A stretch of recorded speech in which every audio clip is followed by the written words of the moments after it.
Ola, Uber, Rapido వంటి app ఆధారిత bike taxi సేవలను నిలిపేయాలని కర్ణాటక హైకోర్టు ఆదేశించింది.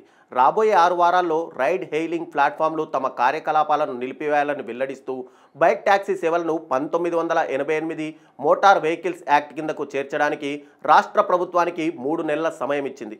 రైడ్ హెయిలింగ్ సేవల ఆపరేటర్లు ఎలక్ట్రిక్ వాహనాలను ఉపయోగించకపోవడం మాత్రమే కాకుండా మోటారు వాహన చట్టాలను కూడా ఉల్లంఘించడం, కొందరు బైక్ ట్యాక్సీ డ్రైవర్లు మహిళలతో అసభ్యంగా ప్రవర్తించడంపై అనేక ఫిర్యాదులు రావడంతో వీటన్నింటినీ దృష్టిలో ఉంచుకొని కోర్టు ఈ ఆదేశాలను జారీ చేసింది. మోటారు వాహన చట్టం 1988లోని సెక్షన్ 93ని అనుసరించి కొత్త నిబంధనలను రాష్ట్ర ప్రభుత్వం ఏర్పాటు చేసే వరకు ఈ నిషేధం అమల్లో ఉంటుంది. అప్పటి వరకు ఓలా, ఊబర్, ర్యాపిడో బైక్ సర్వీసులు రోడ్లపై తిరగడానికి అనుమతి లేదు.